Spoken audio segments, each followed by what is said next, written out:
అప్పుల బాధలు వెంటాడుతున్నాయా? అయితే 6 JVR వారి జాతిరత్నాలు ధరించండి. హలో అండి, అందరికీ నమస్కారం. నేను మీ కట్టా కార్తీక్. ఇండిగో సంక్షోభం ముగిసినట్టే అని అందరూ చెప్తున్నారు కానీ ముగిసినట్టే అని అనుకోవడానికి లేదు. పేపర్లలో లెక్క ప్రకారమే నిన్న 1600 విమానాలు గాల్లోకి ఎగిరాయి, 600 విమానాలు క్యాన్సిల్ అయ్యాయి, ఇండిగోకు సంబంధించిన విమానాలు. ఇవాళ కూడా మనకు అందుతున్న సమాచారం మేరకు ఒక 400 ఫ్లైట్స్ క్యాన్సిల్ అయ్యాయి. సరే, ఇవాళ పేపర్లో వచ్చిన ఒక అంచనా మేరకు 10వ తారీఖులో సమస్య పూర్తి స్థాయిలో షార్ట్అవుట్ అవుతుంది, మళ్ళీ పాత రోజులు వస్తాయని ఒక అంచనా వేస్తున్నారు. వస్తే హ్యాపీ. అయితే ఇండిగో సంక్షోభం వెనకాల ఖచ్చితంగా వాళ్ళ మేనేజ్మెంట్ యొక్క నిర్లక్ష్యం ఉంది, వాళ్ళ కుట్ర దాగి ఉంది. ఇది అందరూ మాట్లాడుతూ ఉన్నారు. అయితే దీన్ని మన తెలుగు వాడేటువంటి మన ఎంపీ, కేంద్ర మంత్రిగా ఉన్నటువంటి పౌర విమానయాన శాఖ మంత్రి రామ్మోహన్ నాయుడు గారికి ముడిపెట్టి మాట్లాడే ప్రయత్నాన్ని కొంతమంది నేషనల్ మీడియా వాళ్ళు, తర్వాత డిజిటల్ మీడియా వాళ్ళు మాట్లాడుతున్నారు. దానికి కారణం ఏంటంటే, సౌత్ ఇండియాకి సంబంధించినటువంటి వ్యక్తి, మన తెలుగువాడు కీలకమైన శాఖలో ఉన్నాడు. ఆ శాఖలో వచ్చినటువంటి ఫెయిల్యూర్స్ అన్నీ కూడా మంత్రి గారికి ఒప్పచెప్పాలి అనేటువంటి ఒక నైజంతో పనిచేసే మీడియా ఉంటుంది కదా. అంటే సౌత్ ఇండియా వాళ్ళంటే తక్కువ, తెలుగు వాళ్ళంటే తక్కువ అని పనిచేసే కొంతమంది నార్త్ బ్యాచ్ వాళ్ళు దీన్ని కసిగా పనిగా పెట్టుకొని మాట్లాడే ప్రయత్నం చేస్తున్నారు. అరుణ్ గోస్వామి నిన్న చాలా గట్టిగా మాట్లాడే ప్రయత్నం చేశాడు. నిజానికి అరుణ్ గోస్వామి మాట్లాడేది క్రెడిబిలిటీలో తీసుకోవాలంటే తీసుకోవాల్సిన అవసరం లేదు. ఇవాళ ఒక స్టాండ్ మీద ఉంటాడు, రేపు మరో స్టాండ్ మీద ఉంటాడు.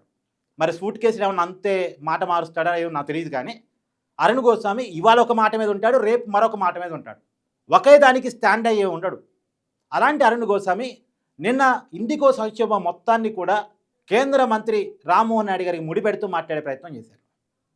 అంటే మన మంత్రి గారి అసమర్థత, చేతగానితనం, వీటి వల్లే సంక్షోభం వచ్చిందని. నిజానికి ఇండిగో మోనోపోలీ మార్కెట్ అనేది గత కొన్ని దశాబ్దాలుగా నడుస్తూ వస్తుంది. ఇటీవల ఎందుకు ఇండిగో వాళ్ళు ఇలా చేశారు అంటే, డీజీసీఏ వాళ్ళు రూల్స్ మార్చారు కాబట్టి. అంటే పైలట్స్కి ఎక్కువ రెస్ట్ అవర్స్ క్రియేట్ చేయడం, అంటే 36 గంటల నుంచి 48 గంటల వరకు పైలట్స్కి రెస్ట్ ఇవ్వాలని ఒక కండిషన్స్ పెట్టడం, వాళ్ళ సంబంధించినటువంటి వర్కింగ్ అవర్స్ కూడా మార్చడం, నైట్ షిఫ్ట్ కూడా వారానికి 2 కన్నా ఎక్కువ ఉండడానికి వీలేదని కండిషన్స్ పెట్టడం, ఎక్కువ మంది పైలట్స్ని తీసుకోవాలనేటువంటి కండిషన్స్ పెట్టడం, వీటన్నిటి రీత్యా దీన్ని పాటించడానికి ఇష్టం లేని ఇండిగో వాళ్ళు ఇప్పుడు ఈ సంక్షోభాన్ని తెరలేపారు. డీజీసీఏ వాళ్ళు ఇలాంటి కొత్త నిబంధనలు పెట్టకపోతే అసలు ఇష్యూనే లేదు. మరి పెట్టాలా వద్దా? అహ్మదాబాద్ ప్రమాదం తర్వాత పెట్టాల్సిన పరిస్థితులు ఏర్పడ్డాయి. ఇది రియాలిటీ. అహ్మదాబాద్ ప్రమాదం తర్వాత మళ్ళీ ఎలాంటి కండిషన్స్ పెట్టలేదనుకోండి, ఎలాంటి జాగ్రత్తలు తీసుకోలేదనుకోండి, మళ్ళీ ఇదే మీడియా వాళ్ళు ఏం మాట్లాడతారు, పెద్ద ప్రమాదం జరిగింది, మీరు తీసుకున్న చర్యలు ఏంటి అని మాట్లాడతారు. మరి చర్యలు తీసుకుంటే సహజంగా చర్యలు తీసుకున్నప్పుడు, నిబంధనలు కఠినం చేసినప్పుడు ఎయిర్లైన్స్ వాళ్ళకి లాభాలు తగ్గే రకంగానే ఉంటాయి నిర్ణయాలు. తక్కువ మందితో ఎక్కువ పని చేయించుకోవాలనేది ఇప్పటివరకు విమానయాన సంస్థలు చేస్తున్న పని, వాళ్ళు ఫాలో అవుతున్న తీరి అది. కానీ అలా చేయొద్దు, ఎక్కువ మందిని పెట్టుకొని తక్కువ పని చేయించండి, దానివల్ల పైలట్స్కి కొంత రెస్ట్ దొరికిద్ది, వాళ్ళు జాగ్రత్త పడతారు అనేది ఇప్పుడు డీజీసీ వాళ్ళు పెట్టిన కొత్త నిబంధన. దీన్ని పాటించడం ఇండిగో వాళ్ళకి ఇష్టం లేదు. మళ్ళా ఇష్టం లేదు, వాళ్ళ చేతుల్లోనే 68% విమాన సర్వీసులు ఉన్నాయి. మొత్తం విమానయాన సర్వీసుల్లో 68% వాళ్ళ చేతుల్లోనే ఉన్నాయి. వాళ్ళు ఒక్కసారి షట్డౌన్ ప్రకటించారు అంటే మొత్తం సంక్షోభం వచ్చి పడింది. మరి ఈ మోనోపోలీ మార్కెట్ ఇవాళ కొత్తగా క్రియేట్ అయిందా? కాదు, కొన్ని దశాబ్దాలుగా క్రియేట్ అవుతూ వచ్చింది. దీనికి రామ్మోహన్ నాయుడు గారికి ఏంటి సంబంధం? డీజీసీఏ నిబంధనలు పెట్టడం తప్ప ఇప్పుడు? అంతేనా రామ్మోహన్ నాయుడు గారిని మనం నిందించాల్సింది?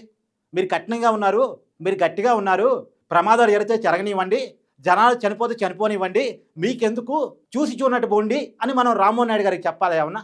అదే మీడియా ఇస్తున్న సందేశం. మీడియా బాధ్యతగా ఉండాలి. ఏం లేదండి, అందరూ కూడా కార్పొరేటివ్ థీరీస్ని తిడుతున్నారు, అంటే ఇండిగో సంస్థను తిడుతున్నారు.